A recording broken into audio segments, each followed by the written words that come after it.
Welcome to this web event hosted by the American Enterprise Institute titled, How Should States Put Federal Broadband Funds to Use? A conversation with Senator Deb Fischer. My name is Ajit, and I'm a non-resident fellow at the American Enterprise Institute.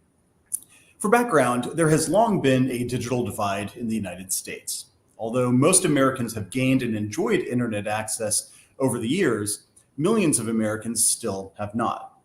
There have been a wide variety of efforts to close that divide at the Federal Communications Commission, at other federal agencies, and in Congress. Now, the pandemic underscored the importance of broadband like nothing else ever has. It seemed to crystallize in the minds of both policymakers and citizens the notion that broadband was not a nice to have, but a must have. In the wake of that consensus, Congress passed landmark legislation to address the problem.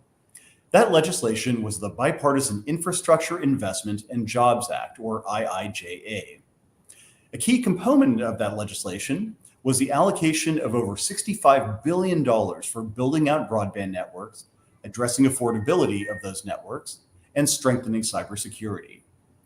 Now, that allocation includes $42 billion for the Broadband Equity, Access, and Deployment Program, or BEAD as it is known, which provides $42.5 billion to support broadband deployment and adoption. The BEAD program is administered by the U.S. Department of Commerce's National Telecommunications and Information Administration. The NTIA will distribute BEAD funding to the various states and territories, which will then award it to various broadband projects. Now, the subsidies made available through the Bipartisan Infrastructure Law, along with other funding streams that have been made available at the federal and state levels, give policymakers in all levels of government an unprecedented chance to bridge the digital divide. But to make the most of that opportunity, they'll have to think carefully about how to structure their broadband subsidy programs. We want to do everything we can to solve this problem now, to enable people to work from home, study at home, and do all the other things that we use broadband for. Speaking for myself, I would hope that we won't need to have a conversation about how to bring millions of Americans to the right side of the digital divide a decade from now. And that's where this event comes in.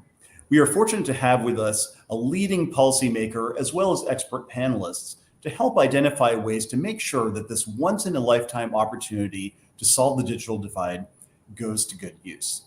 We are here in particular with Senator Deb Fischer, who I'll have a conversation with. Senator Fischer is the senior United States Senator from Nebraska. She was first elected to the Senate in 2012. She's a member of the Senate Armed Services Committee, as well as the Agriculture Committee. Additionally, relevant to today's conversation, she's also a distinguished member of the Senate Commerce, Science, and Transportation Committee, where I very much enjoyed working with her during my own time at the FCC.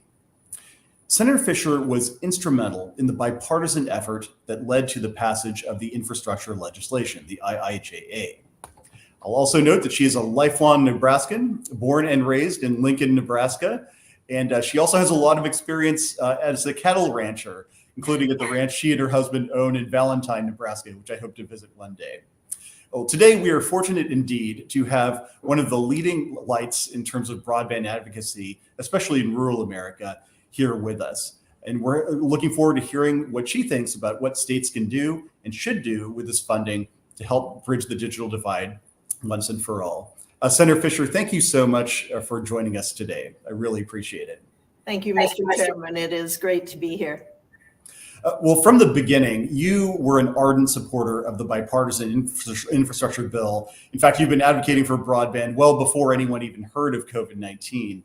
You were a leader on many of the negotiations surrounding the bill. And I was wondering if you could tell us a little bit about why you supported it and what kind of work it took behind the scenes to get it developed, passed, and ultimately signed by the president.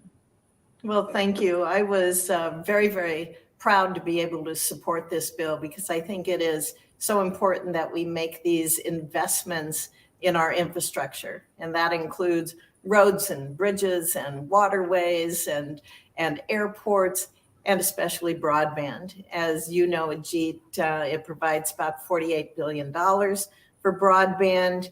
I also had an amendment on it to be able to really look at providing that oversight and transparency that I think is definitely going to be needed for the deployment that we see with broadband across different agencies. I was not a member of the core group. I worked with several members of that group in order to get some things done like that amendment. It also includes a couple amendments that we did in committee.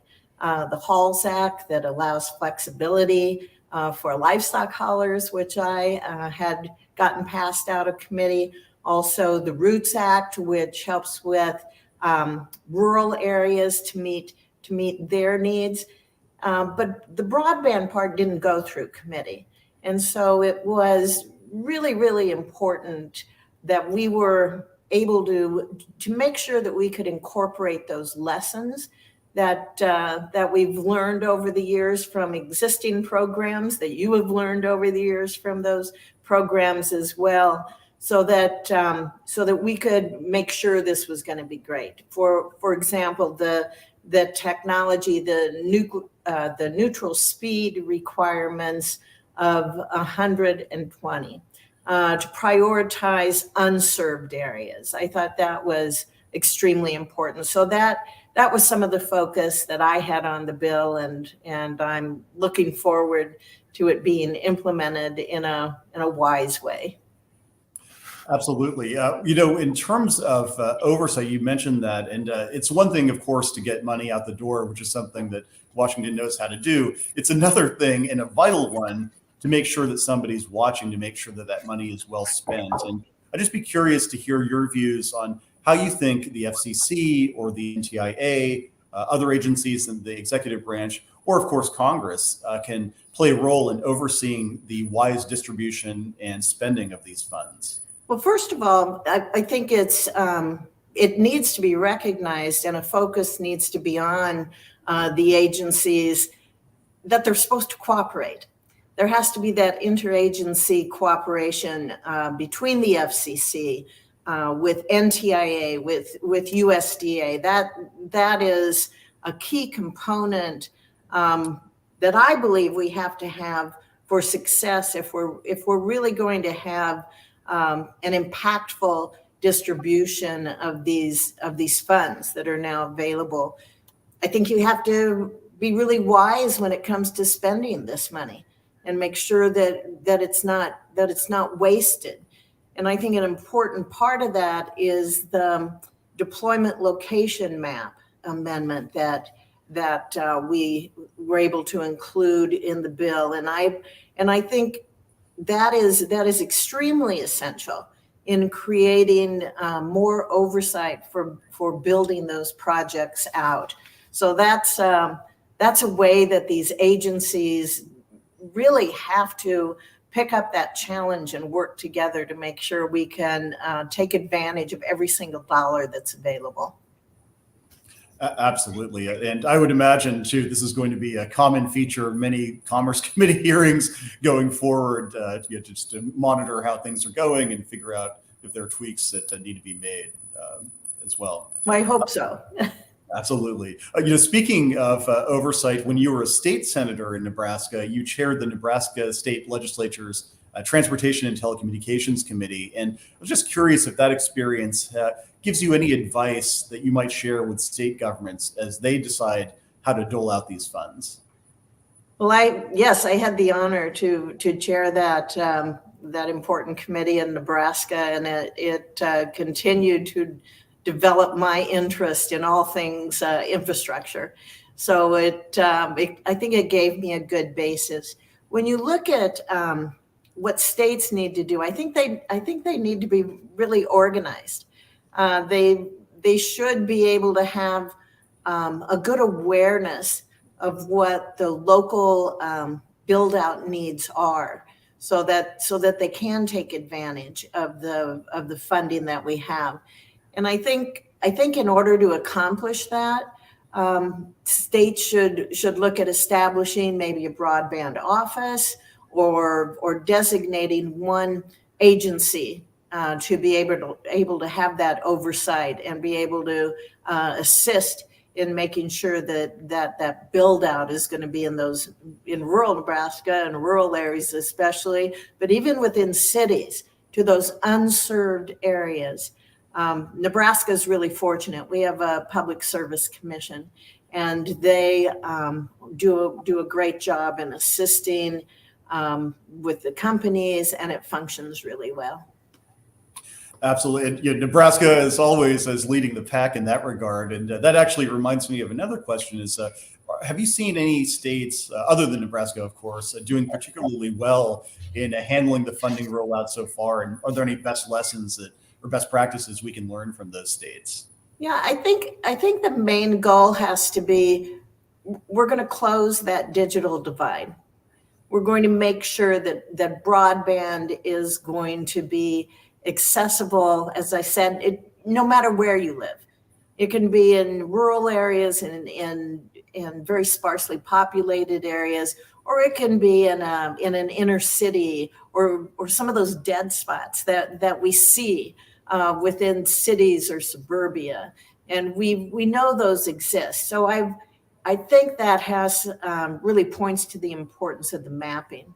But broadband, it is necessary. It's necessary, like roads, just to make sure we have good highway systems in this country. It's to me viewed as necessary when we saw the electrification of our country, that everyone should have that. Everyone should have access to a landline with a phone. We've gone through these different governmental services that I believe should be there for every citizen in this country, no matter where you live. So that's going to have to take place if we're going to see the continued development and growth all across this nation. The networks are so cool, and in the innovations that they have. But for people to be able to participate in that, for every person to be able to participate in that, you have to have the connectivity to do it.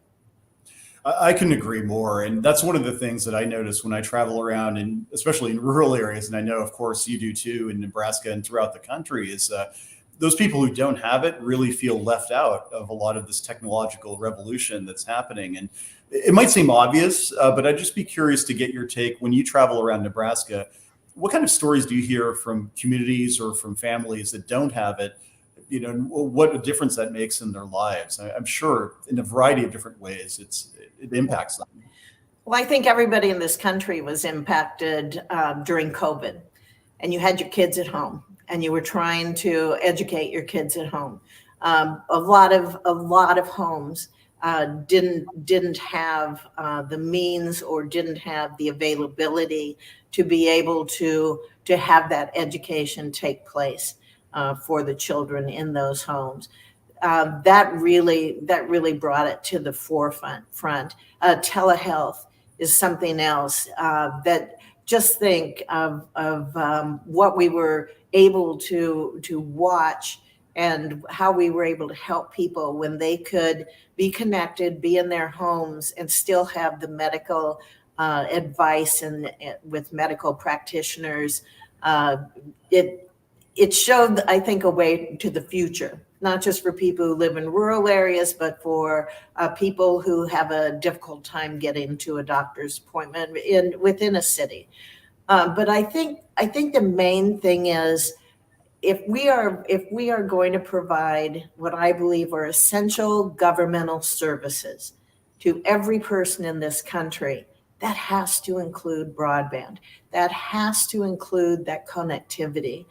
If we want every part of our state and every part of our country to succeed, so people can choose where they want to live and still be able to make a living, to provide for their families, but you have a choice on where you can live. That is vital for the economic development of our entire country. Absolutely right. And it's funny when I travel around to some of these smaller towns that do have say, gigabit fiber, for example, it's interesting that you see an influx of people from other states who just want to live in a rural place, but still want to do their jobs, which requires broadband. And so I think there is going to be a little bit of self-selection in this new working environment as people trying to prioritize rural places that have broadband. Right. And it's going to be a differentiator for states like ours. I think it's just so important that people have different options. Whether if you were raised in a rural community and you want to go back, you want to raise your kids there, but it doesn't have the connectivity that you need, or that you want to be able to work from home. You want to be in a smaller town. You want to be in an isolated area in this country. If that's your choice, to be able to have that connectivity, that's going to allow you to do that. But it's also going to help the communities. It's also going to help the communities to be able to have stability within their communities, whether it's the medical community or the education community, and it opens so many doors. Yeah, absolutely. And then on top of that, there are all these business-related benefits to broadband too. As you know well, precision agriculture is really at the cutting edge. And I know that many people might not think of that as being one of the best innovative spaces in terms of broadband. But if you go to parts of our states, you'll see connected farms and ranchers putting better, cheaper food on the table because they have those networks to take advantage of. Yeah, precision agriculture, it is so cool. And it's able to have these really innovative technologies out there so that farmers know how much water to put on a field. So they know what the soil temperature is for planting. So they can adjust their planting decisions by the feedback that they're getting through all these programs that are available. It's a way to provide more food on less land. The United States feeds the world. Our farmers feed the world. We have seen hunger decrease. We've seen poverty decrease because of that. But it also provides our people who live on the land really highlights their conservation practices, highlights their good stewardship of the land. And we all, of course, want to see that as well. Absolutely. Well, the last question from me before we turn to our Q&A, and by the way, I should remind folks, if you do have a question, feel free to send it to Will.AEI. We'd love to hear what you have.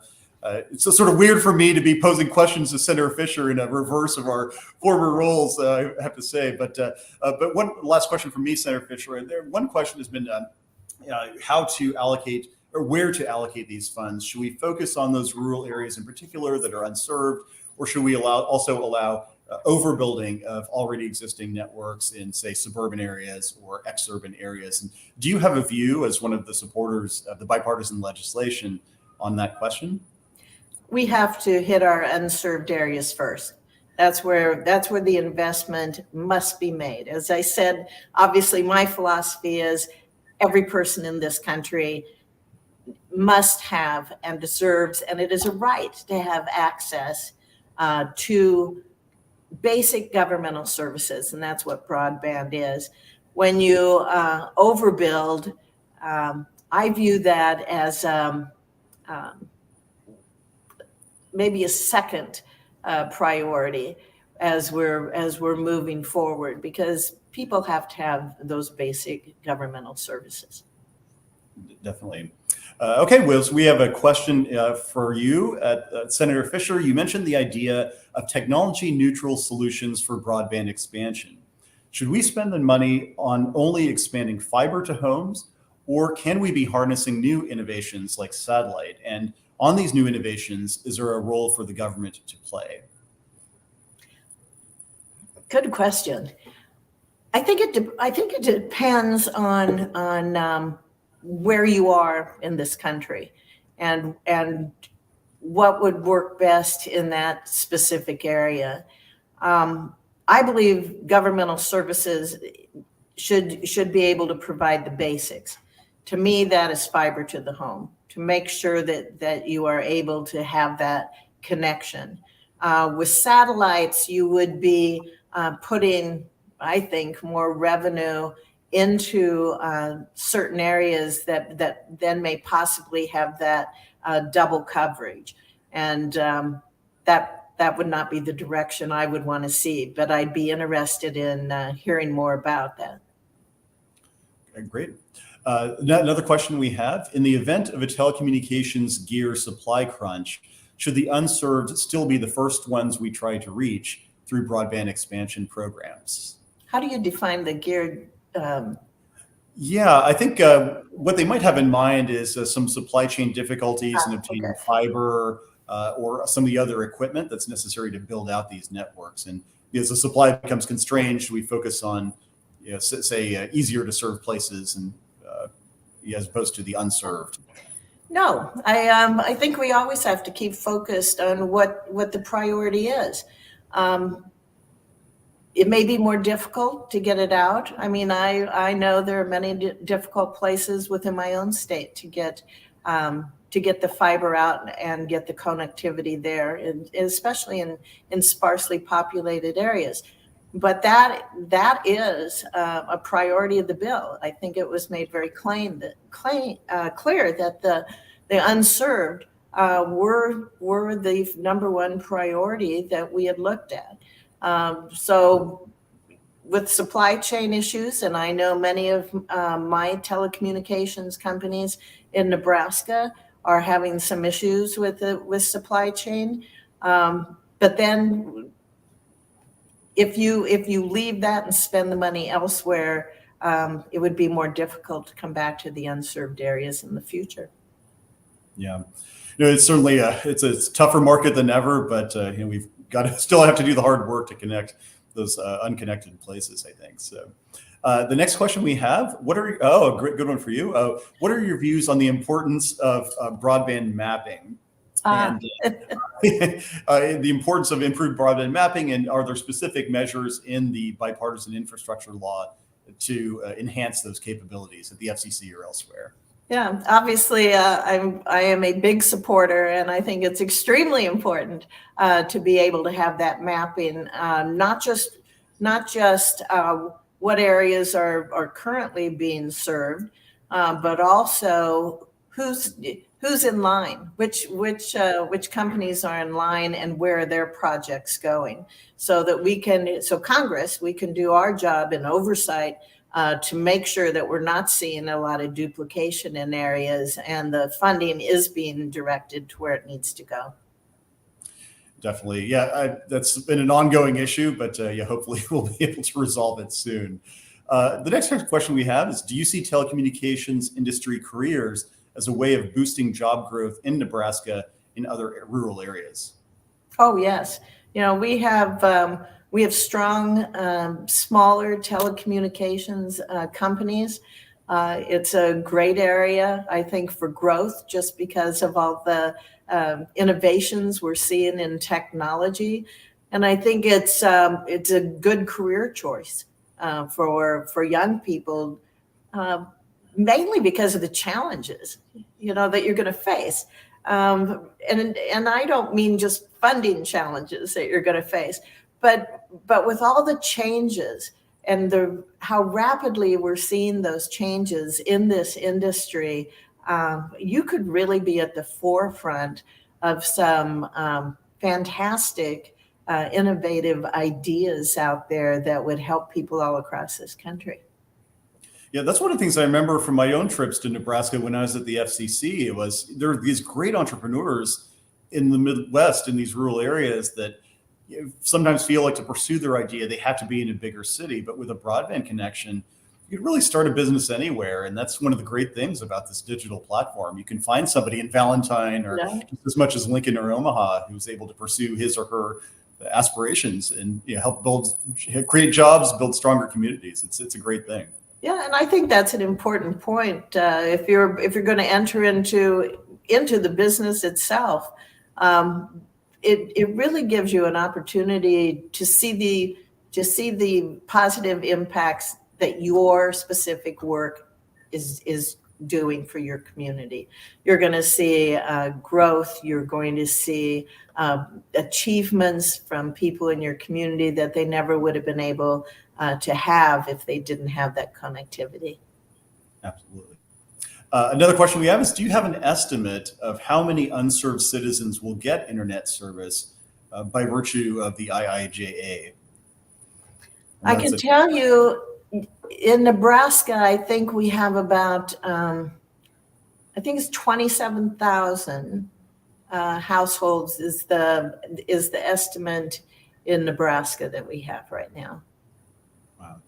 And I assume those are disproportionately rural communities and counties that, yeah, absolutely. Another question, this is my own curveball, but turning to the wireless side, there's been a lot of talk about 5G and what this will mean for consumers. And one of the things I found interesting is that a lot of people don't think about the importance of fiber and other wired infrastructure when it comes to 5G. The 5G signals don't travel that far, and so you really need to get a lot of fiber into these rural areas to enable them to benefit from 5G. And I'd just be curious to hear your views on whether you think, if we get it right in this infrastructure bill, that there could be benefits to some of these rural communities when it comes to 5G and other wireless technologies.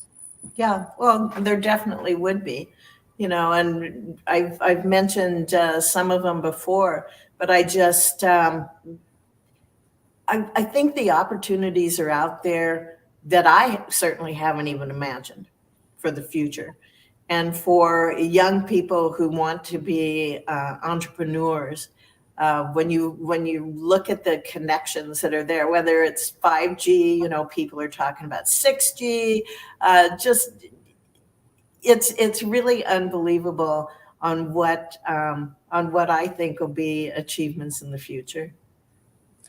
Definitely. And the last question most likely is, what is the benefit of having states determine where the funding goes, as opposed to having a federal agency? Did you and the other supporters of the bipartisan law have a sort of an intent in mind? And if so, what was your thinking or your reasoning? I'm just a supporter of decisions being made at the local or state level. I think policymakers at state level have a better understanding of their own state. They know where investments are best made. They can have more oversight and be able to keep costs down by having that at the state level. When things are at the federal level, I think it's too big. It creates too big of a bureaucracy and less revenue going out to the people who would see the most benefits from the investments made in states. Terrific. Well, Senator, I know you've got a lot on your plate. I don't want to keep you too long, but I just want to express my gratitude to you for participating in today's conversation, and more generally for your advocacy for Nebraska, for rural America over the years. It was such an honor to work with you when I was at the FCC. And I think folks who are watching this now can see that you're just such a steadfast advocate for making sure that every American is not left behind, especially as the world goes digital. So just want to thank you and your team again for all the hard work, and look forward to you staying at the till and making sure that every American gets connected in the time to come. Well, thank you, Mr. Chairman. Always a pleasure to see you, and go Kansas. That's right. We got to the bank. For the record, you're supporting Kansas over North Carolina in today's rematch. Well, I've got to support my neighbors. Absolutely right. No, I think a lot of us are still reliving the 1957 memory of North Carolina beat us in triple overtime. So we'll take your support, Senator. Thanks so much. Great. Thank you. We'll now move on to our expert panel. Who will be? I'm on such a high now because for endorsement of the Jayhawks. This is great. So we have a number of great panelists with us today who are going to be helping us illuminate different dimensions of the issue involving the bipartisan infrastructure law, the IIJA. And I'll introduce them as they appear on your screen. And of course, with them, as with Senator Fischer, feel free to lob in some questions to us for them, and we'll get the conversation started. In alphabetical order, we have John Bailey with us. John is a non-resident senior fellow at AEI, where he focuses on science and technology, innovation, and education policy. He recently authored an AEI report outlining the bipartisan law's broadband provisions, what money is going where, and how states can best equip themselves to use that funding. John was previously a special assistant to the president for domestic policy at the White House from 2007 to 2009, and he was involved with 4 presidential campaigns. In addition to his fellowship at AEI, John also serves as an advisor to the Walton Family Foundation and A Street Ventures, and he's also a fellow at the Chan Zuckerberg Initiative. Next up in our alphabetical order, we have Evan Feynman. Evan is the Director of Broadband Equity, Access, and Deployment at the National Telecommunications and Information Administration. Of course, the NTIA, again, being the central player in the administration of the bipartisan infrastructure law. Evan previously served with great distinction as the Chief Broadband Advisor for Virginia Governor Ralph Northam, where he helped structure a forward-looking program called the Virginia Telecommunications Initiative. He also served as the Executive Director for Virginia's Tobacco Region Revitalization Commission. He too has worked on a number of campaigns at both the state and federal levels, and he previously worked for the Commonwealth Institute, a budget and fiscal policy think tank in Richmond, Virginia. Evan, it's great to have you here too. Next, we've got Mark Jamison. Mark is a non-resident senior fellow at AEI. His work focuses primarily on the tech antitrust, online speech, and technology issues, including telecom and the FCC. He concurrently directs the Public Utility Research Center at the University of Florida's Warrington College of Business, where he is also a professor. In the past, Mark served on the FCC transition team for President-elect Trump as a special advisor to the chair of the governor of Florida's Internet Task Force, and on a variety of boards at the state and federal level. Currently, Mark is helping the state of Florida write its strategic broadband plan in light of the IIJA's passage. Mark, it's great to have you here as our resident Florida man. Next up, we've got Sarah O. Lamb. Sarah is a senior fellow at the Technology Policy Institute, also known as TPI. At TPI, Sarah and her colleagues have been working to build the TPI Interactive Broadband Map, which uses a number of industry and government sources to show the internet download and upload speeds for any given location, in addition to what percentage of the population has broadband access. Tools like these, of course, will be crucial for states looking to put the IIJA's funds to use in the right areas. Previously, Sarah was the Operations and Research Director for the Information Economy Project at George Mason School of Law. Sarah, thanks for being here as well. Last but certainly not least, we have Brent Skor. Brent is a senior research fellow at George Mason University's Mercatus Center, where his work covers transportation technology, telecommunications, aviation, and wireless policy. He also serves on the FCC's Broadband Deployment Advisory Committee, on the Texas Department of Transportation's Connected and Autonomous Vehicle Task Force, and on the Texas Department of Transportation's Urban Air Mobility Advisory Committee.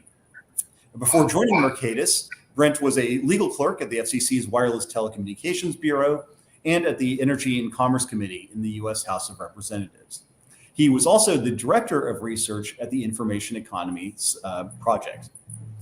So we've obviously got a number of great panelists with a lot of expertise in these various issues. I thought I might start with Evan. Evan, you're deeply immersed, obviously, right now in the NTIA's deliberations on the BEAD program. And I wondered if you could just give us a brief understanding of the process that is involved now, where we are, and how NTIA thinks about the criteria that states should use or must use in order to secure funding from the NTIA. Sure, really happy to. And let me start out by saying, in this answer and for the rest of our panel today, I'm just going to say states. Well, I always mean states and territories. We're not ignoring our friends in the territories. They just simply states and territories is an awkward phrase. But so, as states consider how they're going to engage with the BEAD program and the other programs at NTIA and across the federal government that were authorized as a part of the Infrastructure and Jobs Act, the first thing that we need to think about is the fundamental model that's contemplated in the act. And this is something that, frankly, when I was in state government in Virginia, I was thrilled to see the federal government listening to the states and the Congress sort of picking up the baton that we wanted them to. And having a state-focused model. And so what's going to happen is we are setting, and right now we're in the midst of writing the Notice of Funding Opportunity, the core legal document that lays out the basics of the BEAD program, as well as other programs authorized by the Act. This model contemplates each state and territory having a state broadband office. That broadband office is going to work with all of the different stakeholders inside and outside of government, inside the industry, in local government, and everybody else who has an interest in universal broadband connectivity, which is to say everybody. And they're going to create a program that is tailored for their state-specific challenges, opportunities, and existing digital infrastructure, so that we can get, in this priority order, every single unserved American online, every single underserved American high-quality connectivity. And then third, use remaining resources to ensure that community anchor institutions and other marginalized groups get better access to digital connectivity. And we do strong digital equity and digital inclusion programming. All of that can happen in concert. And in fact, each state is going to first submit to us a letter of intent. That's effectively what they need to do to unlock a quick $5 million help support your growth and setup plan, after which the construction process of their overall state broadband plan will begin. They'll be able to submit a couple of different versions of that plan, and of course, we'll accept provisions as conditions change over time. I also want to let everybody know that we are right now staffing up in a big way. This is not something the federal government usually does, but NTIA has a huge new set of responsibilities, and so we're hiring hundreds of people right now to make sure that we have the ability to implement this program. Every single state and territory is going to have somebody who wakes up in the morning and goes to sleep at night thinking about the challenges faced by that office. Those folks on our team are going to be really critical part of making this all work. And I interviewed 5 people on Friday. We're hiring people as quickly as we can, and so we want to make sure that we're able to make all of that work. So the things that our partners in the states and territories should be thinking about is, one, are you currently in possession of a state broadband office that has the capacity to implement a multiple hundreds of millions or $1 billion plus federal program? For a majority of states, the answer to that is still no. For a set of states, the answer to that is yes, and we can talk about going from good to great. Second, do you yet know who your contact is going to be at NTIA? Most of you don't. That's okay. We don't know yet either. We're hiring them, but they will come on soon. Third, have you started talking to the stakeholder communities in your state who care about this? And in particular, you want to focus on telecom leaders, you want to focus on education leaders, you want to focus on local governments, especially those local governments that have significant numbers of unserved folks. And then the fourth thing is, you need to be ready for the forthcoming FCC maps. So when the FCC comes out with its map, there's going to be a challenge process. That challenge process is where we're going to sort out. They're doing a good job, but they've got to map every single location in the entire United States. They will not get that perfectly correct on their first pass. It's up to states and telecommunications providers to work with the FCC to make that map as accurate as possible. That map drives the allocation of resources under this act. And so we're going to have to get really serious about making that right, and then figuring out what the best way is, recognizing that Alaska and Arizona have different challenges, what the best way is for each state to attack this problem. That's great context. And I might use the tail end of your answer to pose a question to Sarah, because obviously under the law, the FCC mapping is a condition precedent to the NTIA's distribution of some of these funds. And so, Sarah, I thought you might talk about the importance of improved broadband mapping at the FCC and elsewhere, and in particular, what TPI's map and connectivity index can do to help inform that discussion. Great. Well, thank you for the explanation of how NTIA is preparing for this big influx of funding, and Ajit for inviting me. At TPI, we've been building a broadband map with analytical tools to help answer the questions that folks around the country will be asking of the new broadband maps and of the current maps. So a lot of what states are going to have to decide in their broadband plans is what speed thresholds to consider for subsidies. So there's a lot of talk about setting aspirational goals, future-proofing. So maybe the speed threshold should be higher, like 100, 120. I think the statute actually mentions 120.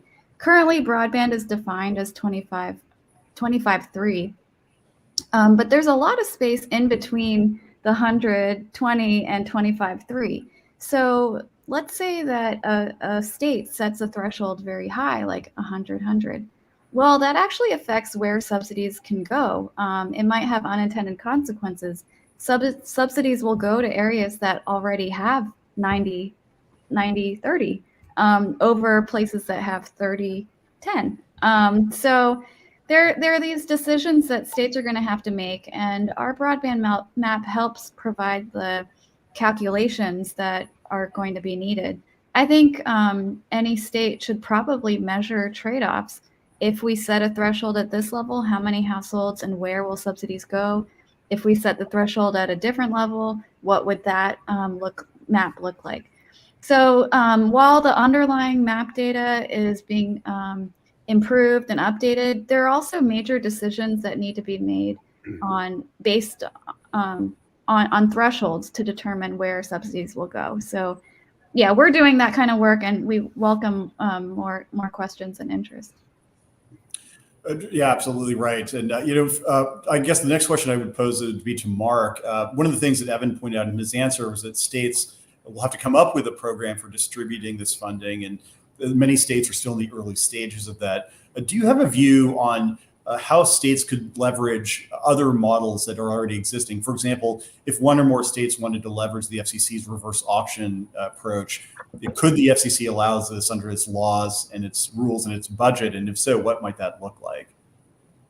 All right, well, I think that's an excellent thing to be thinking about and talking about. And I should just say up front, while I'm working with the state of Florida on its strategic plan, I'm speaking only for myself. The state will do its own plan at the end of the day. I just have a team of scholars and practitioners, interdisciplinary, that are working on this, including Sarah. Sarah's one of our experts that's helping us analyze the data in Florida. What I really focus on, one of the things I focus on with respect to distributing funds for broadband development is trying to, one, make sure we're getting the most efficient providers with that funds in their hands to deploy those services, and then two, holding them accountable for it. So we think about, that we've had great success in this country, and in fact, they've had great success all over the world with this idea of reverse auctions, which is just simply the idea of making people compete for a well-known product. You design the program so that you say, well, here's the type of broadband we want, here's the deployment schedule, these are the things you have to do. And then people participate in this interactive auction to determine who's going to be the most efficient at that. And I think if we can have ways to work with the FCC, states could work together on it, because a good auction is actually really hard to run, and work at the local levels. One of the things we're trying to do in Florida, at least I'm thinking about trying to do, is make sure that what we have, our local technology planning teams at the county level, getting them to work together as well to try and say, here's where we're going to be trying to deploy services. Here's how that competitive process will work. Can we partner with other states to have really good, efficient auctions? And then, are we going to make sure that when someone gets that award, that they do the work and get paid once they do that work? Yeah, speaking of that last point, I guess, Evan, I might turn back to you briefly. Does NTIA have a view yet, or how are you thinking about NTIA oversight of that process? Is there a role for NTIA going forward once the money has been distributed to the states to sort of make sure that all the P's and Q's are minded? Yeah, thanks for that, Ajit. And I should have said at the outset, thank you for having me. I'm really excited to be here. It was just such a good question. I had to dive right in. We're going to do a lot of follow-up, and really follow-up's not the right word. NTIA is going to be engaged through our staff full time with every single state office every day of implementation of this plan. It is not going to be here's your check, state or territory, go nuts. Instead, it's going to be, hey, let's work together. We're going to ensure that this is really efficient. The efficiency piece that Mark was talking about is so critical. We have the resources necessary to get every American online, but only just. I mean, we're really, if we are overspending or over subsidizing in areas that don't require it, we will not have enough resources to get to all of the unserved and underserved elsewhere. And so, a reverse auction is a good tool. Competitive grant making rounds are a good tool. We've used those to great effect in Virginia. Just to tout our work there for a bit, Virginia is very likely to be the first large state in the country to achieve universal broadband coverage. We'll have that done by the end of calendar year 2024. In addition, I think there's going to be a tremendous opportunity for people to learn from each other's models, and we're going to be promulgating some best practices that we're hoping people will take advantage of. And ultimately, we're going to say, yes, this plan is good, go forth and implement it with our assistance, or no, this looks as if there are too many holes. You haven't thought about accountability. You haven't thought about cost controls. Go back to the drawing board and bring us back a better plan. And so, we're gonna make sure that everybody's doing a good job. That's very good to hear, and that's certainly an essential function going forward. John, I thought I might turn to you. One of the questions, in addition to where is the funding going, is what is the funding going toward? And I thought you might share your perspectives on some of the questions that have popped up, including the previous conversation with Senator Fischer. For example, should we allow overbuilding? And how should we think about municipal broadband and nonprofits getting funded, and the taxability of some of these grants as well? If you don't mind diving into that topic, that would be great. No, it's great. I mean, these are big questions, not just for NTIA, but this goes right to Evan's point. Like it's the complexity that states have to think through with their plans, and the plans, touch on a bunch of different things. Everything from the technology, which technologies get more sort of favored treatment? Should it be fiber first? How do you treat satellite, especially in some of the rural areas? The technology neutrality aspect of this, and where do you sort of assign other kinds of points or preferences? Huge issue, especially for states. It's also going to be true in terms of the prioritization. Like it was a great overview about the hitting unserved areas and then underserved areas, but the types of projects and the types of entities that you prioritize in these communities are huge complex issues for states. And do you prioritize your universities and school systems? Do you prioritize your hospitals with telehealth? There's a whole sort of litany of things that states are going to have to think through, and some of the complexity there. And it's so great. It's been wonderful to have Evan on the Zoom, on the show today, to be able to kind of help unpack and share a little bit about how NTIA is going to be a real partner in that and help work with states. I worry about this because, to Evan's point, like, so few states have a broadband office to help think through these really complex technical issues. And then there's just the blocking and tackling of how do you get money out. And Mark's points on using some of the reverse auctions are great, but that's another type of complexity that some states have some experience and expertise in how to do, and other states are going to have to develop that really, really quickly.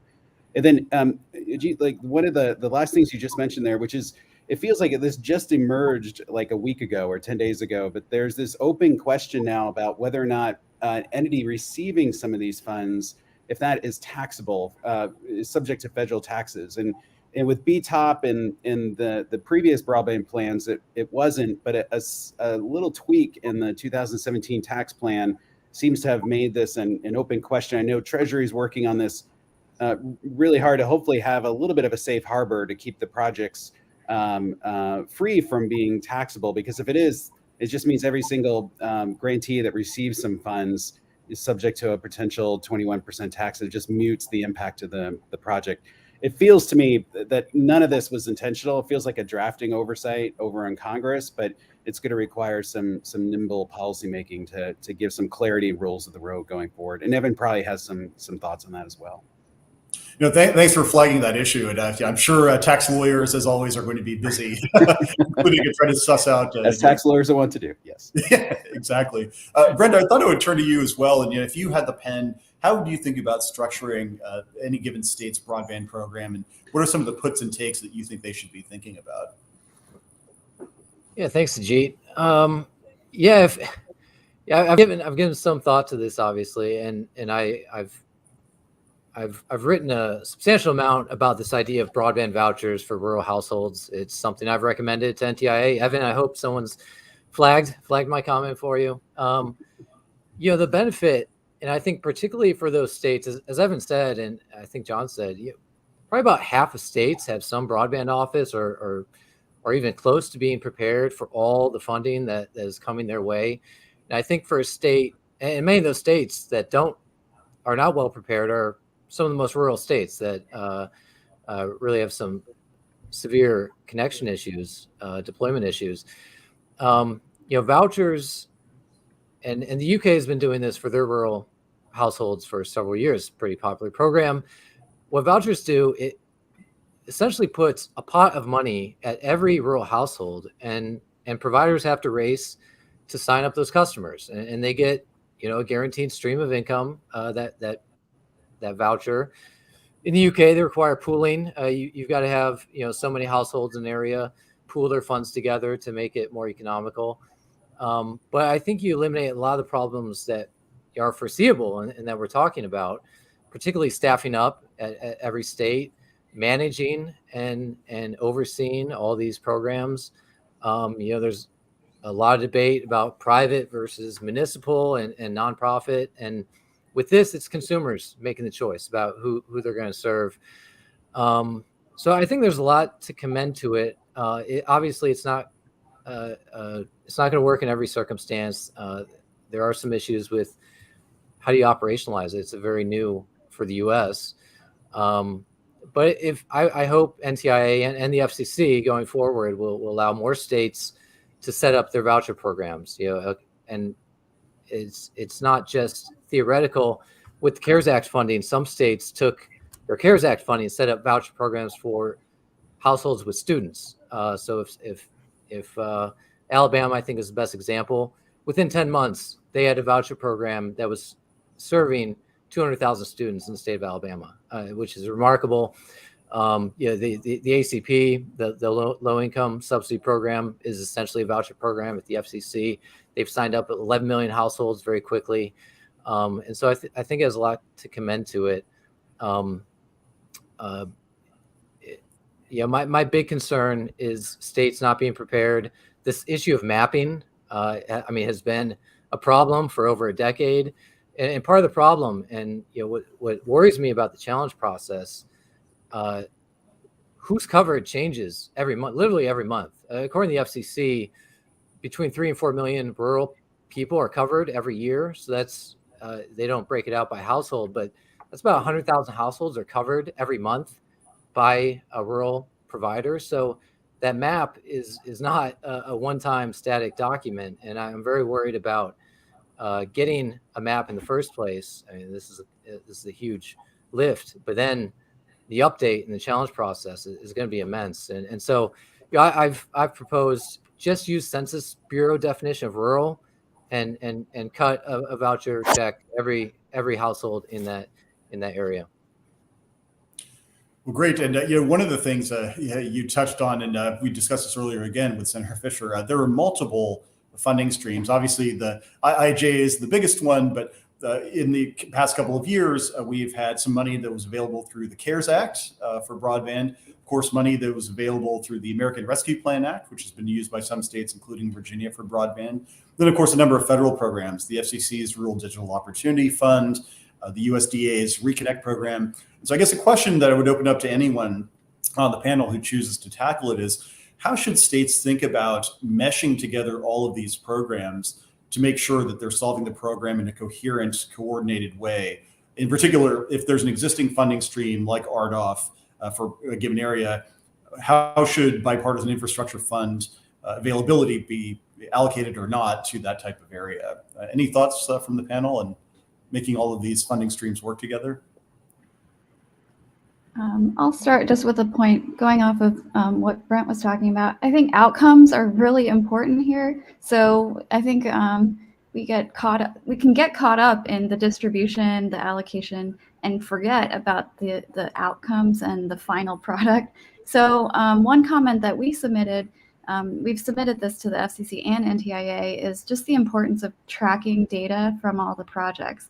So, and that needs to happen at the front end. So as you're distributing the money, require them to send back subscriber numbers and make it comparable across states, across programs, so that we can actually see, which programs were better than others, which efforts connected more households than other efforts, and even compare states, have a horse race between states. And yes, there are different numbers of rural households, different topographies, but that provides some competition. Terrific.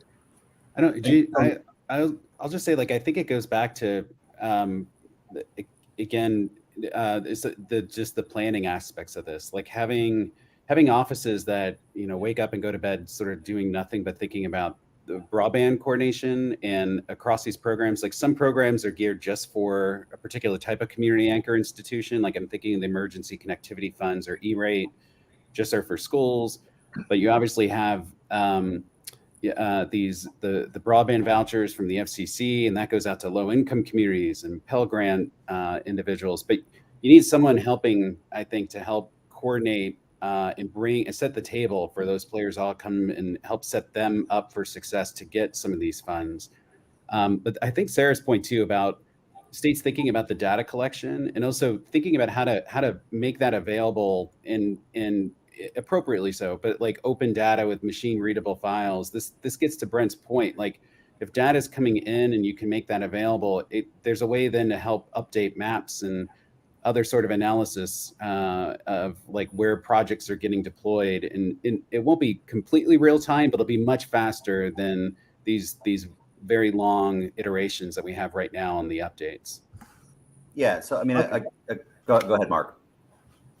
Well, I was just going to say on the issue of trying to coordinate, my dream before the act passed was that the FCC would kind of play a very central role in whatever kind of funding would happen, so that dealing with kind of the complementarities and the conflicts between different programs, the FCC could coordinate that. That's not going to happen now. So now I would really like for states and the FCC to be able to work together and see what adjustments can be made, because we have an FCC program, or more than one actually, that has lower aspirations than what the states will have. The states will want to move faster, they want to move to higher speeds. And it doesn't make sense to have two subsidy flows, one going towards the more advanced and the faster, the other going towards something that's slower. How can we get these to work together? I think it will require some work at the FCC to make that all work. Absent that, the states will just have to move ahead and understand that there's going to be two subsidy flows, one of which isn't going to produce great results. The other hopefully will. So, I'll start by saying, we're working very closely with FCC. They're critical partners in this. As with any other immense challenge, and I don't want to, I'm very confident we're going to get every single American the opportunity to get online at the end of this project. That said, there's a long road between here and that day. And so, I don't want to undersell the complexity of the problem. We are going to make sure that we are being efficient, that we are tracking this. We have right now, it's aspirational, but it's an aspiration that I'm pretty committed to seeing become real. We're going to have dashboards that are going to show progress, not in real time, construction's construction, but in relatively real time, in much more real time than what has previously been contemplated.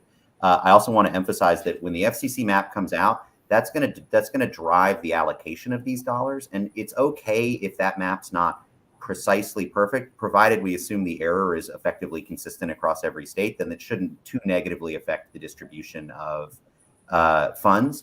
We will then, over the course of state plans, be able to take into account real-time changes on the ground that have occurred since the snapshot that the map reflects. So we're not going to fund purely based on what the FCC map shows, and we're going to allow people to stack up resources as they go. It's a huge problem. There's no way to do it with just one program. What we saw in Virginia was it took a lot of local money, it took state fiscal recovery money, it took capital project fund money, it took general fund dollars from the state, and it took significant provider match. And one of the things that we want to be really clear about is all of those sources of funds should be on the table.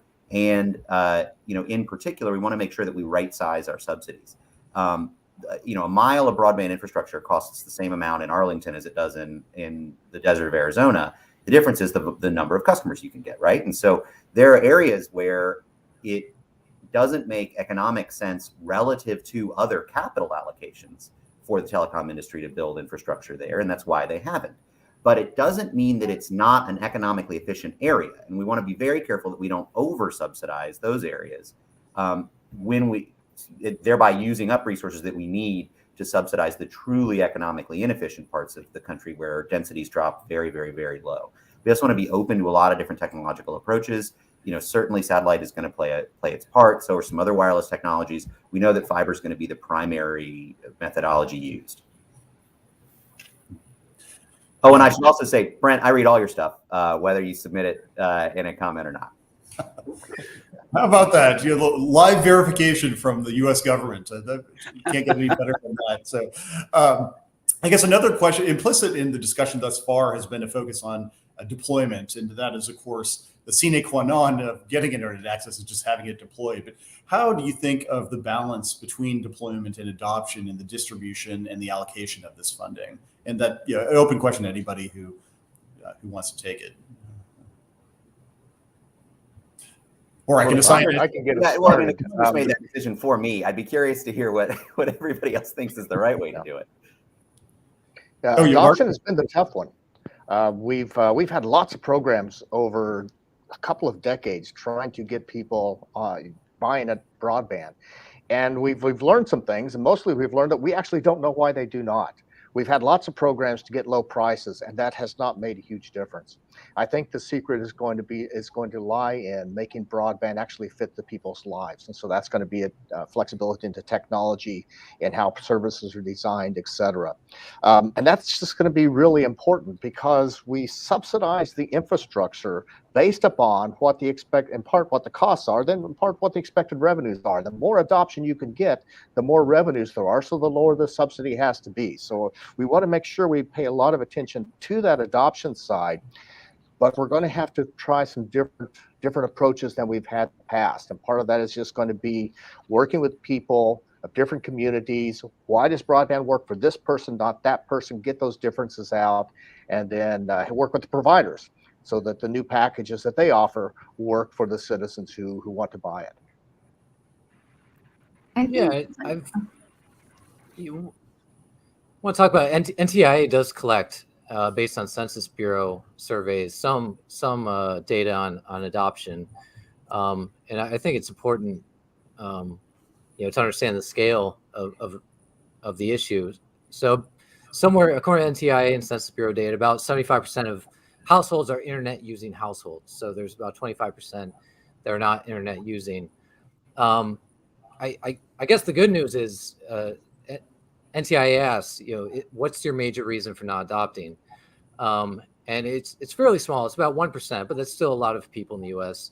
say they just don't have access, and many more say it's just too expensive. Most show some disinterest. Now it's hard to discern. They say in the surveys, I'm just not interested in getting broadband, and that's their major reason for not getting it. It's hard to discern. Do they are they aware of the benefits, the need for broadband? But we've got to recognize that there are a lot of people who are just disinterested, and I don't know what to do about that problem. And so I would hope that the focus on deployment, you can lead a horse to water, and it's our job, particularly for older people who might be concerned about security online or privacy and these other things, is do some education. I know this is done across the U.S., particularly in senior centers, just educating them about the risks and the benefits of broadband. But that's got to keep going. But there is going to be some people who just say it's not for me. Yes, Sarah, you look like you were about to jump in as well. So just to emphasize the point that we don't know a lot about why people aren't adopting, and that can be solved. The FCC could do more pilot testing, could get more information from their Lifeline programs. We can send out surveys with the ACP vouchers. There's a lot of ways that the NTIA could require states to track the adoption programs. We just don't have data coming back from all the money we're spending, which is it's just very frustrating that the government has an opportunity to learn and know better which programs work and which don't, but we're just not collecting the data. Lifeline hasn't really been tested much. I think it's not too much to expect USAC to require more data collection from providers. I don't know why they don't. I mean, ACP and EBB, the benefit program, they are sending back anonymized data at ZIP 3 or ZIP 5 levels. So there are privacy concerns, but there are a lot of ways that we can have more of a snapshot of what's happening through government funding programs that, it would just take a little bit of creative thought. And there could even be requests for proposals from scholars, like to run experiments and to ask questions and send out surveys that could answer that question. But I think it's low-hanging fruit that the government can collect more data so we can solve that question or have better answers to that question.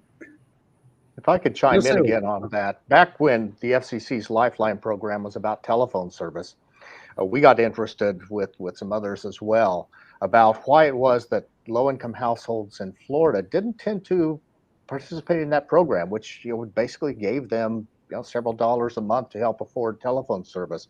So we did some surveys. We actually went out and met with some of the households as well, and found out they didn't really want a phone in their house. They said that was just too much of a problem for them. The too many people in and out of the house. They would move every few months anyway. This was just a real problem. Once mobile phones became available, then they picked those up real quickly because that fit their lifestyle. And that's why I think in terms of how can we make the service fit them rather than try to make them fit the service. I think learning those kinds of lessons will be key in helping make sure people have the broadband that works for them, if that's indeed what they want. Yeah, I just to key off of what Mark was just saying, we were able in Virginia during the CARES Act. I don't know if everybody remembers, there was a period of CARES Act deployment when there was going to be a crunch because everything had to be done by the December of that year. It later got extended, but at that moment we didn't know that. And so we were really under the gun. We had to spin up a program very fast. And so we were able to we had to meet communities where they were. And we ran what effectively was 6 competing affordability program pilots in different communities. And 4 of them worked. Honestly, it's the 2 that didn't, though, that have been the more instructive moving forward. One that was really critical was, we'd identified a set of low-income communities in and about the greater Williamsburg area. And the plan was to give them to build out more robust wireless networks and to give them free routers that they could put in their houses. And what we discovered was that was a huge barrier. A ton of households were very disinterested in signing a form with a telecom company, accepting custody of telecom company equipment, and then being responsible for that equipment. They saw it as a trap, perhaps not incorrectly, right? And so, adoption there was really, really, really low, even at no cost. And so one of the things that we took away is you compare that to the places where we got simply a fiber connection directly into the home and let people figure out the devices on their own, or instances in which we got really high quality fiber connections to buildings and then did wireless signals through the buildings and let people manage that with their own devices. Those saw really, really high pickup. And I think, what we want to do is meet people where they are and make sure that we're tailoring those programs to both the needs and the concerns of the households that we're interacting with. Yeah, I was just going to say that my only other thought on this too is, people they don't want broadband. They want broadband for something. And this gets to Mark's point a little bit, but I think we have to, especially in the communities, this is why I think the legislation put such an emphasis on community anchor institutions, because those are the institutions that can give the so what, like they can help with access to telemedicine. It can help with access to education or job training. But I think that again goes back to having a little bit sense of a planning and some surveying, like what Sarah was saying, like just trying to understand like what would be the most compelling reason for someone to want broadband. What would they want to do with it, and introducing them to all the different things you can do with it. I think the pandemic sort of forced that, like it pushed a lot of people over the chasm, and the crossing the chasm, curved type of metaphor. But now we need to do a little bit better job of sort of helping to match what people want to do with their lives and in some of the different applications out there. I also think that the way the law sort of wrote in about the multi-unit housing, the apartment sort of complexes, the density, and giving that a priority, I mean, that's intriguing. And maybe there's a way to kind of leverage that too, since you have sort of these multi-unit units that you can also then sort of work with the communities in a little bit more micro way to help with training and help with outreach and help with some support around there too. Well, very good points all. And we have about 5 minutes left until the Q&A session. I'll just remind those watching that you can pose a question to any or all of our panelists in 5 minutes. Or anytime now. You can submit questions to william.rau, R-A-U, @aei.org, or on Twitter with the hashtag AskAEITech.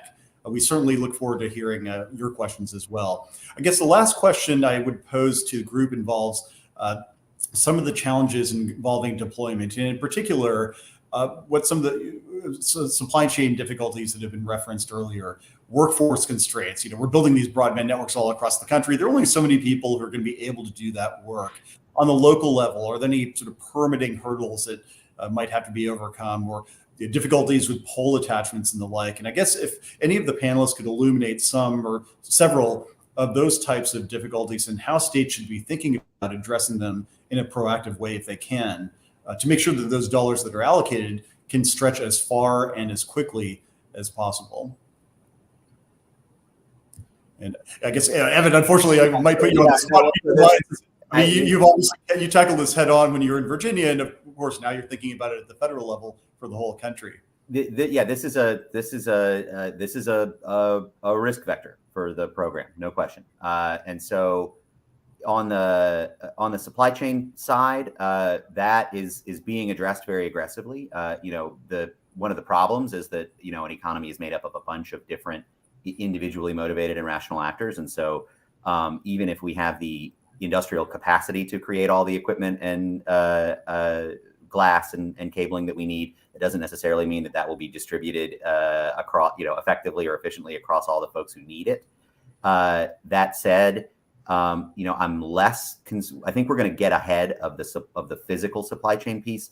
The bigger concern is the workforce issue, and the workforce shortfalls are, as with all of these questions, they're not evenly distributed across all the states and country. There's some regions in the country that are going to have more significant and more immediate workforce shortfalls. There's also a structural problem here. Quite sensibly, in most contexts, state workforce development offices and state workforce development boards are necessarily backward looking. They wait until there's new economic data and they show significant shortfalls in a given sector, given sector's ability to recruit trained employees before they invest public dollars in spinning up training programs to meet that shortfall. That, as I said, is usually sensible. In this instance, though, when you are aware ahead of time for certain that a significant increase in activity in a given sector is going to happen, I am pleading with workforce boards across the country to accept that this program is moving forward and to begin spinning up telecommunications worker training programs now.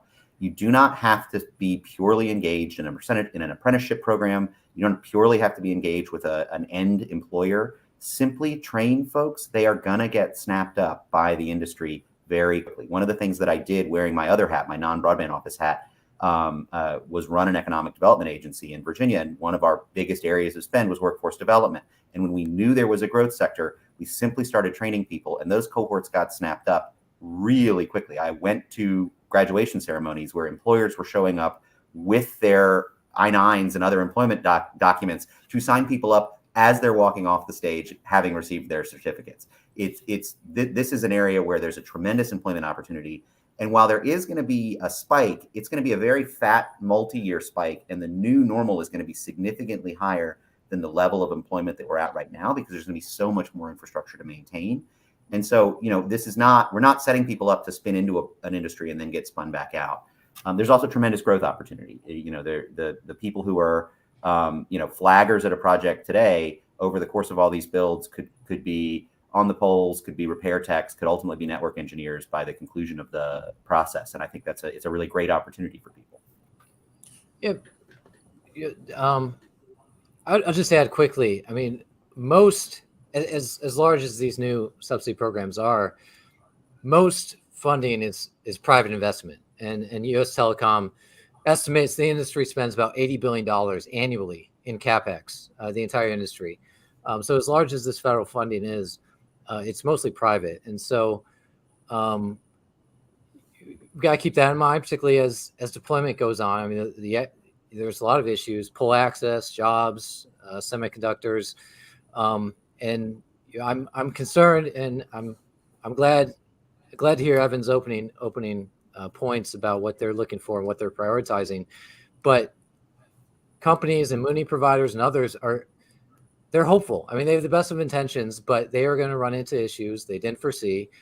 To give you, just a little flavor of how things can go awry, probably most of you here are familiar with Kentucky Wired, this middle mile publicly funded broadband network in Kentucky. They originally estimated taxpayers would be liable for $30 million. It turned into $1.4 billion after cost overruns and just unforeseen issues. I mean, it's an extreme example, but there will be issues, and it's important that NTIA and states really take a magnifying glass to these plans and make sure it's not just hopeful thinking, because that can get you into some very expensive problems.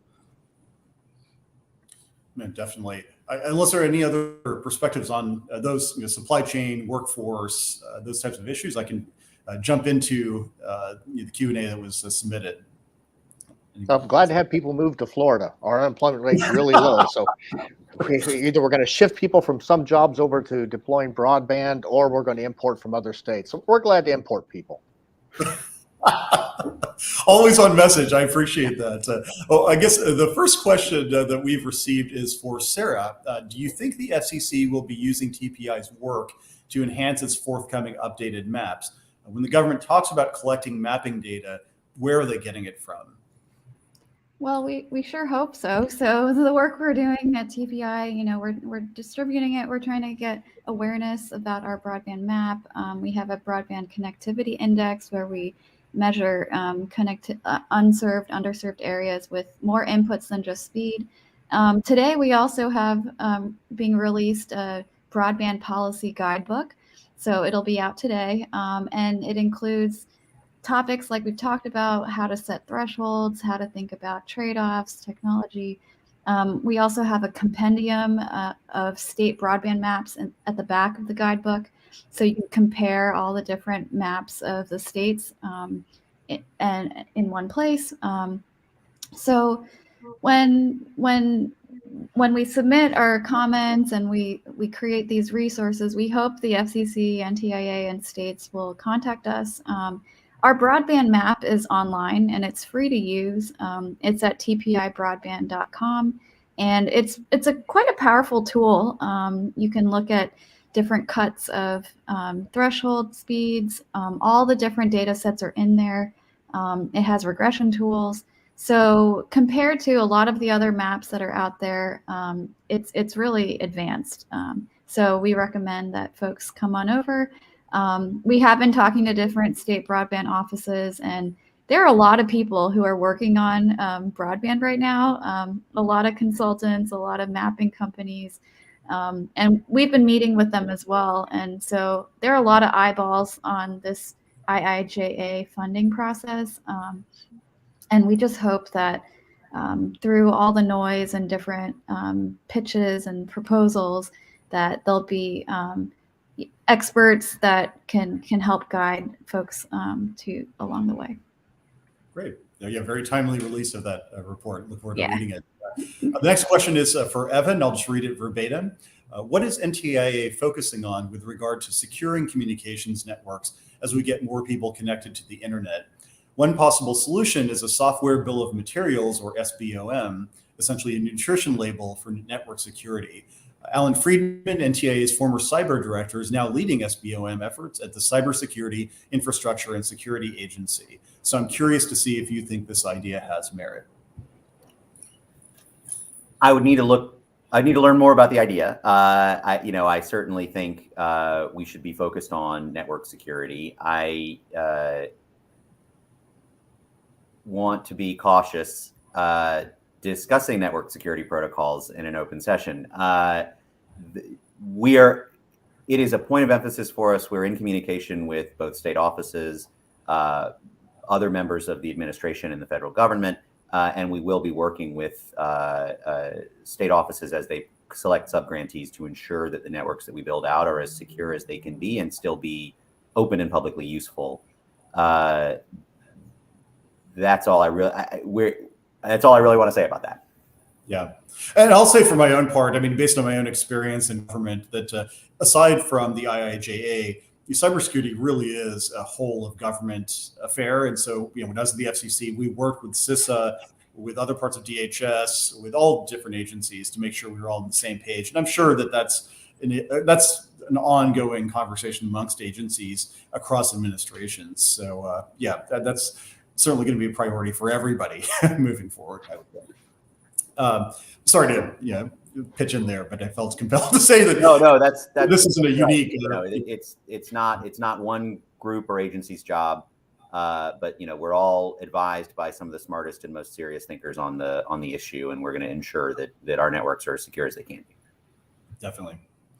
The next question is an open one. Given that many Department of Treasury-backed projects will move well before NTIA's program is up and running, is NTIA concerned that overbuilds will gobble up resources needed for rural builds, such as workers, equipment, supply chains, etc.? Will the agency be tracking this? I think you might discern some of the point of view in that question, but Evan, I'll point it. I guess I'll direct you. Yes, we're tracking that. We meet with Treasury often.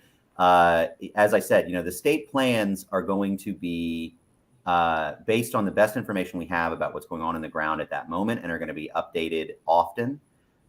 We are not interested in any use of funds that doesn't get us closer to our goal. There may be times in which after all of the unserved folks have gotten service or have ongoing fully funded projects to get them service, we do what could be termed overbuilding of slower networks with faster networks, because we're taking somebody who's underserved and getting them to a served level. But it has to follow that prioritization schema of, let's ensure that there's absolutely no question going to be connectivity for unserved folks first, people below 25.3, before we start spending any resources on people between 25.3 and 100 over 20. And of course, more is better, faster is better. And we want to make sure that everybody's got access to the best network we can.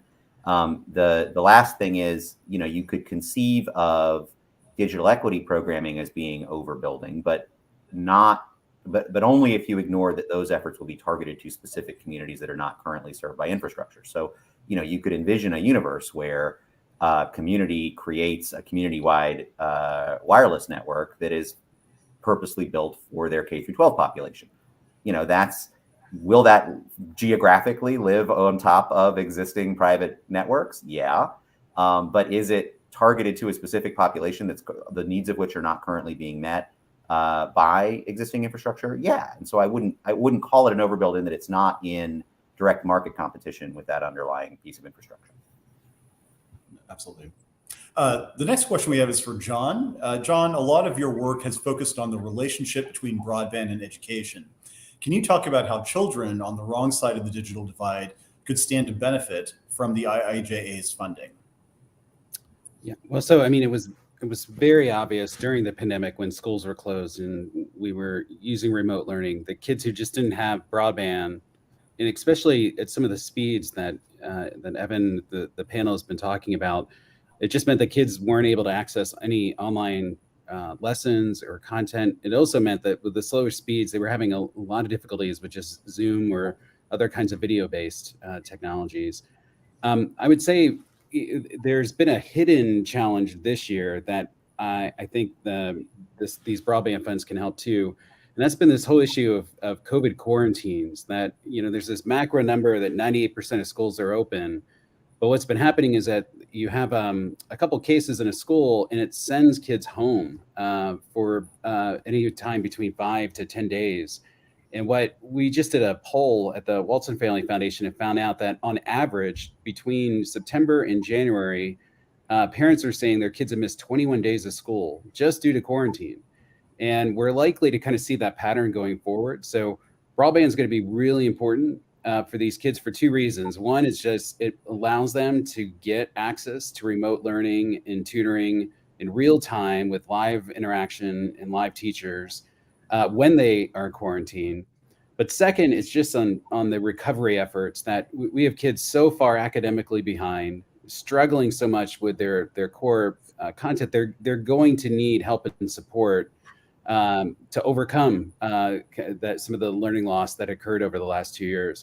And that some things will happen inside of a school, But there's going to be a lot of things that happen in terms of online at home with online tutoring and other online supplemental support. And so broadband is going to be really important there. But then lastly, like I really feel like parents are giving schools permission to rethink the education model. And I think you're going to see, we're already seeing a lot of experimentation with blended learning and kind of new models of school that blends the best of online and digital with the best of in-person instruction.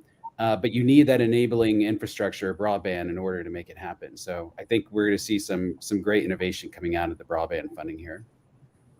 Yeah, certainly hope so, especially for those of us parents of young kids who are at home for a time. We do hope there's a silver lining to some of the challenges faced over the last couple of years. The next question we have is an open one as well. And I think some of folks have kind of touched on a little bit, but how can we ensure that state implementation plans include funding for workforce initiatives like Ohio's recently announced Tower Tech training programs? I don't know if we've addressed it squarely, but feel free if anybody wants to tackle that one. Well, I can tell you our experience in Florida, actually, this goes back when Jeb Bush was governor, emphasizing we want to grow in the information technology space. We turned to what were then the community colleges. They're going to a different name now. And they really step up, developing programs that were very specific to train people in these information technology spaces. Some of our tech schools do so as well. And they can do so with their existing ways of developing curriculum, finding jobs for the students, et cetera. So that wasn't as complicated as people think it might be, just going to the people the institutions that really are very customer responsive. They worked well for us then. And so, at least within my team, that's how we're thinking about a lot of the efforts going forward. Yeah, I'll just say, go ahead. Go ahead. Oh. You go ahead. Yeah, I was on the BDAC subcommittee that looked at workforce issues, and my term lapsed over a year ago. But yeah, some thoughts, and you can check out online those recommendations. The issues we saw, a lot of it was people and young people don't see the broadband industry. I mean, they're not even aware it's there. I mean, it's in the background, of course. That seems to be changing somewhat. In the past, you had a lot of fragmentation amongst companies and technologies, and there wasn't your skills didn't really translate if you worked for a phone company, working for a cable company or wireless company. But now there seems to be convergence on fiber everywhere, and then access technologies are 5G and Wi-Fi, generally speaking. And I think that will help some of the jobs program where your skills are transferable to other companies. And I know, to some extent they're doing it, but companies are starting to work more closely together. The other issue was, frankly, it's a tough job to be a tower tech or in the fixed wireless industry. You're climbing towers and roofs in January in Minnesota, and it's a tough job, and pay and benefits was an issue, and I hope industry is aware of that obstacle. And there was also, and again, this is a work in progress, there wasn't much communication about best practices. There were community colleges and trade schools doing successful programs, but it wasn't being translated to others across the nation. And I think that's all improving, but yeah, there are some workforce issues. I think it's improving, but there's still a ways to go. I was just going to say that, the other, in addition to all the great ideas, apprenticeships can be really good here.